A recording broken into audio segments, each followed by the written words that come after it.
মৈনাকের মুখে কালি মেখে দিল এলা। হ্যাঁ বন্ধুরা, এমনটা দেখা যাবে। তাই সম্পূর্ণ জানতে ভিডিওটিতে লাইক দেওয়ার চ্যানেলটি সাবস্ক্রাইব করে দেখতে থাকুন। গল্পের শুরুতেই দেখা যাবে এলা সবার সঙ্গে নিজেদের বাড়িতে আসে। তখন রিমু বলে, দেখ দাদাভাই, বৌদিকে কত সুন্দর লাগছে না? তখন গোরাও গোরাও তাকিয়ে থাকে এলার দিকে। তখন এলার মা এলার দিকে এগিয়ে যায়। তখন এলা প্রণাম করলে এলার মা এলাকে জড়িয়ে ধরে আর বলে, মা তুই এসেছিস? তারপরে গোরা বাড়ির জন্য মিষ্টি আনলেই তখন এলার মা বলে, কেন আবার মিষ্টি আনতে গেলে বাবা? তখন সরলা বলে, দিদি তুমি ওদেরকে জল দাও, আমি বরং মিষ্টিটা রেখে আসছি। ওইদিকে মেঘনা মন খারাপ করে দাঁড়িয়ে আছে। তখনই এলা দেখে এগিয়ে আসে। তারপরে মেঘনাকে বলে, মেঘনা, আমি জানি এতদিন ধরে তুমি অনেক কষ্ট পেয়েছো, অনেক কষ্ট সহ্য করেছো, কিন্তু আজকের এই দিনটাতে পুরনো সব কথা বলে নতুন করে সবকিছু শুরু করা যায় না? আমি জানি তুমি অনেক কিছু হারিয়েছো, কিন্তু তুমি যা পেয়েছো সেটাকে আঁকড়ে ধরে সামনের দিকে এগিয়ে যাওয়া যায় না? তখনই মেঘনা এই কথাগুলো শুনে খুশি হয় আর এলাকে বলে, হ্যাঁ, শুরু করা যায়। তখনই এলা খুশি হয়ে বলে, আচ্ছা ঠিক আছে, তাহলে চলো আমরা একসঙ্গে সবাই আবির খেলবো। তারপরেই মেঘনা আর দীপ্ত একসঙ্গে আবির ছোঁয়ায়। তারপরেই মেঘনা দীপ্তর দিকে তাকিয়ে থাকে। ওইদিকে মীরা আসে আর বলে, দিদি ভাই, কিরে, আমরা কি এমনি এমনি আবির খেলবো নাকি? নাচ হবে না? তখন এলা বলে, হ্যাঁ, নাচ আবার না হবে নাকি? তখনই এলা সবাইকে নিয়ে নাচে গানে মেতে ওঠে। ওইদিকে এলার মা মনে মনে বলে, কি ব্যাপার, মৈনাক তো এখনো এলো না, তাহলে কি মৈনাক আজকেও আসবে না, আমাকে অ্যাভয়েড করবে? তখন সরলা বলে, কি হয়েছে দিদি, কথা বলছো না কেন? যাও, ওইদিকে গেস্টরা আসছে। ঠিক তখনই গোরা সেখানে আসে। তখন গোরাকে রং লাগাতে যায় এলা। আর ওইদিকে দীপ্ত আর মেঘনা দুজন দুজনের দিকে তাকিয়ে থাকে। তখনই দীপ্ত মেঘনার দিকে তাকিয়ে মনে মনে ভাবে, মেঘনা কি আমাকে ভালোবাসবে, কোনোদিনও মেনে নেবে? ঠিক তখনই মৈনাক, আলিয়া, গুনগুন সহ সবাই আসে। তখন এলার মা মৈনাকদের এগিয়ে আনে আর বলে, এসো বাবা এসো। তখনই আলিয়া বলে, ছি, কি মিডল ক্লাস বাড়ি, এই জন্যই তো এলার মন মানসিকতা এত নিচু। ওদের বাড়ি এরকম বলেই তো বুঝতে পারছি। ওইদিকে ওইদিকে এলার মা মনে মনে বলে, যাক, মৈনাক এসেছে, এবার মৈনাকের সঙ্গে সুযোগ বুঝে কথা বলতে হবে। তখন গুনগুন বলে, শুধুমাত্র কি এই বাড়িটাই এরকম নাকি? দেখবে ওরা কতটা ছোট লোক, মিডল ক্লাস, একটু পরেই না সবটা বুঝতে পারবে। ওইদিকে দীপ্ত দীপ্ত আর মেঘনা একসঙ্গে নাচ করছে। যা দেখে যা দেখে মৈনাক তাকিয়ে থাকে।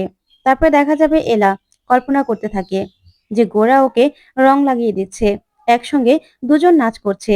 তখন এলা মনে মনে বলে, কি ব্যাপার, আমি মিস্টার সেনকেই বারবার কেন স্বপ্নে দেখছি? আমার না ভালো লাগছে না, কেন এরকম লাগছে? ওইদিকে সবাই মিলে খুব আনন্দ করতে থাকে। তারপরেই মৈনাক সুযোগ বুঝে মেঘনার কাছে গিয়ে বলে, মেঘনা, তোমার একটু কথা শোনো না। তখন মেঘনা বলে, শোনো মৈনাক, তোমার কথা শোনার আমার কোনো রকম ইচ্ছা নেই, বুঝতে পেরেছো?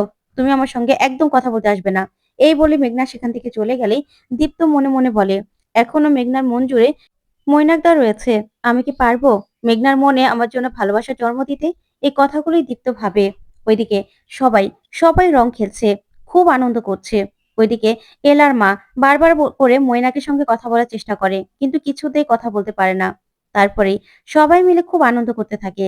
আর ওইদিকে মৈনাককে ছোট করতে থাকে মীরা আর মনে মনে বলে, বিকাশ ব্যানার্জির সঙ্গে মিলে আমার দিদির আমার দিদির সর্বনাশ করার চেষ্টা করেছিল তো, এবার দেখো তোমাকে আমি কি করে শিক্ষা দিই, মৈনাক। তারপরে দেখা যাবে সবাই সবাই গুনগুনকে ধরে আর রং লাগানোর চেষ্টা করে। ওইদিকে এলা গোড়ার কাছে যায়, গিয়ে বলে, আমাকে একটু রং লাগিয়ে দিন। তখন গোরা বলে, না, একদম না, আমি কাউকে রং দিই না। তখন এলা বলে, কেন, আমি একটু রং দিই। তখন গোরা বলে, না, তখন আপনি ভুল করে আমার গালে রং লাগিয়ে দিয়েছিলেন, আমাকে রং দেওয়ার অধিকার আপনার নেই। তখন এলা বলে, মানে কি বলছেন, আমি আপনার স্ত্রী, আমার অধিকার নেই, তাহলে কার অধিকার আছে? তখন গোরা কিছুই বলে না। তারপর এলা বলে, আচ্ছা আমি একটু রং লাগিয়ে দিন আপনার গালে। তখন গোরা বলে, না, না বলেছি তো। এই বলেই সেখান থেকে সরে চলে যায়। ওইদিকে দেখা যাবে নেহা নেহা গাড়ি দিয়ে এলাদের এলাকায় ঢুকে আর এদিক ওদিক দেখতে থাকে। ওইদিকে দেখা যাবে গোরা এলার সঙ্গে কোনো কিছু না বলেই সেখান থেকে চলে গেলেই মৈনাক মনে মনে হাসতে থাকে। তখন এলা মনে মনে বলে, কি ব্যাপার, উনি এরকম করছে কেন? কিছুই তো বুঝতে পারছি না, তাহলে কি মিস্টার সেন আমার কাছ থেকে কিছু লুকোচ্ছে? তখন মৈনাক হাসতে হাসতে এলার কাছে আসে আর এসে বলে, গোরা কেন যে বোঝে না, এত সুন্দরী একটা বউ থাকতে তোমাকে একটু রঙও লাগালো না। আচ্ছা ঠিক আছে, আমি কিন্তু এই সুযোগটা মিস করব না, আমি তোমাকে রং দেব।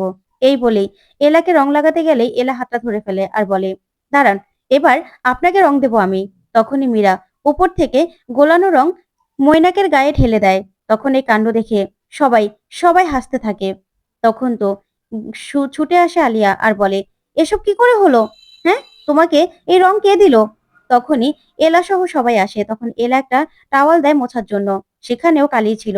তখন মৈনাক মুখটা মুছতেই মৈনাকের মুখটা পুরো কালো হয়ে যায়। তখন তো সবাই সবাই মিলে হাসতে থাকে। তখন আলিয়া বলে, এ মা, তোমার মুখটা তো আরো কালো হয়ে গেল, কে করলো এসব? এলা, তুমি কিন্তু বড্ড খারাপ করছো। আমাদেরকে ডেকে এনে এইভাবে এইভাবে আমাদেরকে হিউমিলেট করতে পারো না। তখন ঐশী বলে, কেন? যার চরিত্র যেরকম তাকে তো ওরকমই মানায়, তাই না? তখন আলিয়া বলে, আবার তুমি এসব কথাগুলো বলছো? তখন মৈনাক বলে, থাক না আলিয়া, আজকে হোলির দিনে এরকম মজা তো সবাই করবেই। তখন এলা বলে, হ্যাঁ তাই তো, মৈনাক স্যার আমাকে রং লাগাতে এসেছিল, তাই ওনাকেও আমি রং লাগিয়ে দিলাম। তখন গুনগুন বলে, দেখো, তুমি কিন্তু বড্ড বাড়াবাড়ি করছো। তখন এলা বলে, আমার গায়ে মিস্টার সেনের আগে কেউ রং লাগাতে পারবে না। তখন গুনগুন বলে, এটা তো সম্ভব নয়, কোনোদিনও ওরা রং খেলবে না। ওইদিকে মেঘনা এসে মৈনাককে বলে, এ মা, আমি এতদিন যেটা পারিনি সেটা তো এলা করে দিল মৈনাক, তোমার আসল রূপটা বেরিয়ে আসলো কালি দিয়ে। তখনই মৈনাক মনে মনে বলে, এলার জীবনে আসল কালিটা তো আমি মাখবো, সে এখনই আসছে। তখনই দেখা যাবে মৈনাক মৈনাক মুখ ধুয়ে তারপরেই সেই ঘোলের কাছে আসে, শরবতের কাছে এসে ওষুধ মিশিয়ে দেয়। আর মনে মনে বলে, নেশা করলে নাকি মানুষ সত্যি কথা বলে। এবার গোরার মুখ থেকে সত্যি কথাটা জানতে পারবে এলা, তাহলেই তো এলার জীবনে উচিত শিক্ষা পাবে এলা। এই বলেই সবার জন্য শরবত নেয়। তখনই দেখা যাবে মৈনাকের সঙ্গে কথা বলার জন্য এলার মা ছটফট করতে থাকে, আর এলাকে সেখান থেকে পাঠিয়ে দেয় সবাইকে প্রসাদ দেওয়ার জন্য। ওইদিকে সরলা এসে মৈনাকের বানানো শরবতটা গোরাকে দেয়। এদিকে এলার মা মৈনাককে বলে, মৈনাক, তুমি আমাকে অ্যাভয়েড করছো কেন? দলিলটা কোথায় মৈনাক? তখন মৈনাক কিছুই বলে না। ওইদিকে নেহা গাড়ি থেকে নেমে আসে। তখন এদিক ওদিক হাঁটতে থাকে। ওইদিকে এলা সবাইকে সবাইকে হেঁটে হেঁটে প্রসাদ দিতে থাকে। তখনই নেহার সঙ্গে দেখা হয় এলার, আর বলে, তুমি এখানে নতুন নাকি? তখন নেহা বলে, হ্যাঁ, আমি না এখানে মন্দিরটা কোথায় জানতে দেখতে এসেছিলাম, আসলে মন্দিরে এসেছি পুজো দিতে। তখন এলা বলে, যাও যাও, ওই মন্দিরে না খুব জাগ্রত, তোমার মনের মানুষ সবকিছু, তুমি যা চাইবে তাই পাবে। তখন নেহা বলে, আসলে আমার ভালোবাসার মানুষকে ফিরে পাওয়ার জন্যই আমি 7 সমুদ্র পাড়ি করে এখানে এসেছি। তখন এলা বলে, তাই নাকি? আমিও চাই তুমি তোমার ভালোবাসার মানুষকে পাও। তখনই নেহা বলে, কি মিষ্টি তুমি, তোমার সঙ্গে এই প্রথম আমার দেখা হলো, কিন্তু মনে হচ্ছে যেন কবে থেকে তোমার সঙ্গে আমার পরিচয়। তোমার হাজবেন্ড না খুব লাকি, সত্যি কথা, তোমার মতো এরকম একটা মিষ্টি বউ পেয়ে। তখন এলা এলা এই কথা শুনে খুশি হয় আর বলে, সত্যি তুমিও না খুব মিষ্টি। যাও, তোমার মনের আশা যেন ঠাকুর পূর্ণ করে দেয়। আমিও সেটাই চাই, তুমি তোমার ভালোবাসার মানুষকে সত্যি সত্যি তুমি তোমার করে নাও। তখনই তখনই নেহাও খুশি হয় আর বলে, তোমার কথা যেন সত্যি সত্যি ফুলে যায়। ওইদিকে দেখা যাবে গোরা শরবতটা খাওয়া মাত্রই কেন যেন মাথা ঘুরতে থাকে। তখন গোরা বলে, কি ব্যাপার, এরকম মাথা ঘুরছে কেন? আচ্ছা, এলা কোথায়? তখন তো রিমু ওরা সবাই বলে, কিরে দাদা ভাই, তুই তো দেখছি বৌদিকে চোখে হারাচ্ছিস। তখন গোরা বলে, একদম বাজে কথা বলিস না, এলা কোথায়? তখন এই বলে ভিতরে চলে যায়। ওইদিকে মৈনাক মনে মনে বলে, শরবতটা খেয়েও তো গোরার কিচ্ছু হলো না, কি হলো ব্যাপারটা?